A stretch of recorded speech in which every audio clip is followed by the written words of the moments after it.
In early January 2026, Venezuela became the center of one of the most dramatic geopolitical events of the 21st century.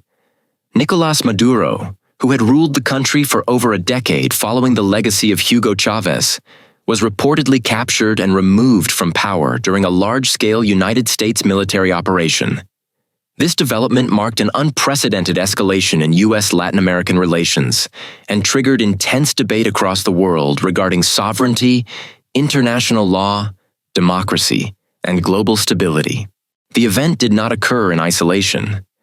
It was the culmination of years of political repression, economic collapse, international sanctions, and diplomatic deadlock.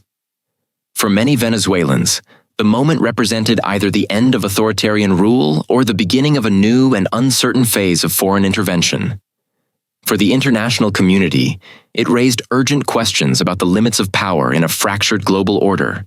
This document develops the full story across political, legal, and geopolitical dimensions, offering a structured analysis of what happened, why it happened, where Nicolás Maduro is now, and how the world has responded. What happened on January 3, 2026? According to France 24 and multiple international news organizations, the United States launched a coordinated military operation against key Venezuelan government and security facilities in the early hours of January 3, 2026. The operation reportedly involved air, naval, and special forces elements, targeting command centers linked to the Maduro government. U.S. officials stated that the objective of the operation was narrowly defined: to capture Nicolás Maduro and neutralize what Washington described as a criminal network embedded within the Venezuelan state. The operation was completed within hours, and U.S. authorities announced that Maduro and his wife had been taken into custody and flown out of Venezuela. The speed and scale of the action shocked observers. Never before in modern Latin American history had a sitting head of state been forcibly removed by a direct U.S. military intervention under such circumstances. The Venezuelan public woke to a radically altered political reality. While global markets and governments scrambled to respond, U.S. position and official justifications, President Donald Trump addressed the American public shortly after the operation, confirming that U.S. forces had captured Nicolás Maduro. He stated that the United States would temporarily run Venezuela in cooperation with international partners until a safe and orderly political transition could be organized.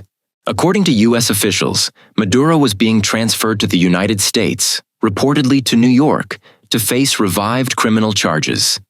These include long-standing allegations of drug trafficking, corruption, and links to transnational criminal organizations. The U.S. government has for years accused Maduro of leading or protecting networks involved in a highly ad trafficking destined for North American markets. Washington framed the intervention as a matter of international security and justice rather than territorial conquest.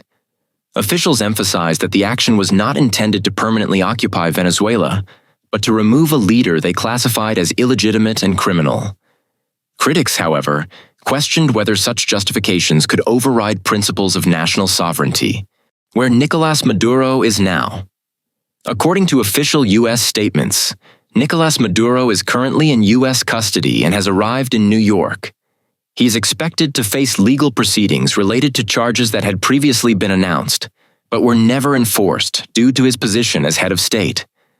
The Venezuelan government, however, disputes this account.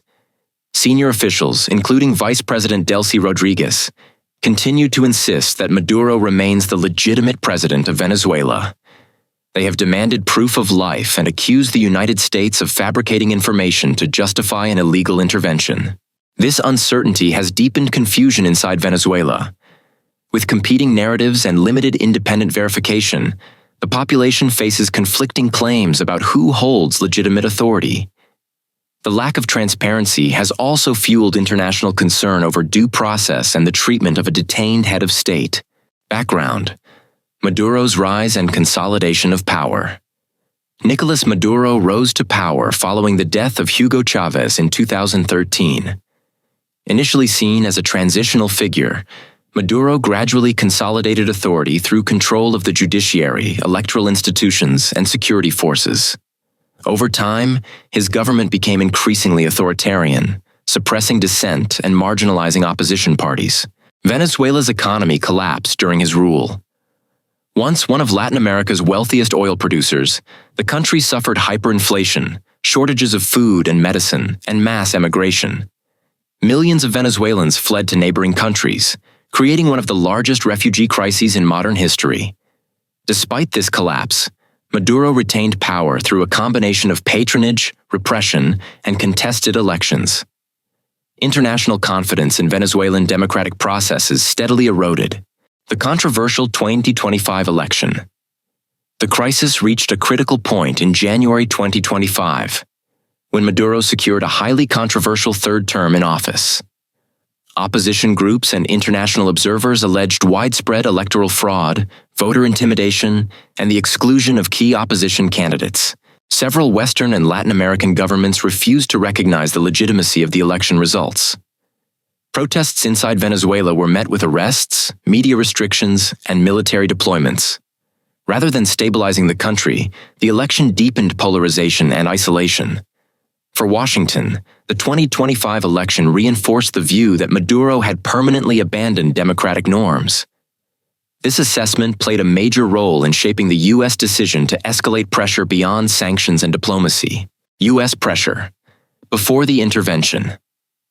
Before January 2026, the United States had already applied extensive pressure on the Maduro government. This included economic sanctions targeting Venezuela's oil sector, financial institutions, and senior officials. The U.S. also announced a substantial bounty on Maduro, accusing him of involvement in narcotics trafficking. These measures severely restricted Venezuela's access to international markets, but failed to remove Maduro from power. Critics argued that sanctions hurt ordinary citizens more than political elites, while supporters claimed they were necessary to isolate a criminal regime. As diplomatic efforts stalled, the U.S. increasingly framed the situation as a security threat rather than a humanitarian or political crisis. This shift laid the groundwork for direct action. Reactions inside Venezuela. Reactions within Venezuela have been deeply divided. Some opposition leaders, including Maria Corina Machado, welcomed the U.S. operation and described it as the beginning of a democratic transition. Supporters celebrated what they viewed as liberation from authoritarian rule. Others expressed fear and anger, warning that foreign military intervention could undermine national sovereignty and lead to prolonged instability. Pro-Maduro supporters accused the opposition of collaborating with foreign powers against the Venezuelan state. The military's position has been critical. While some units reportedly stood down, the long-term loyalty of the armed forces remains uncertain, raising questions about internal security and governance during any transition period. International reactions and legal debate. International reactions have been mixed. Some governments cautiously supported calls for a political transition and new elections, emphasizing the need to stabilize Venezuela and address humanitarian concerns. Others strongly condemned the U.S. action as a violation of international law and the United Nations Charter.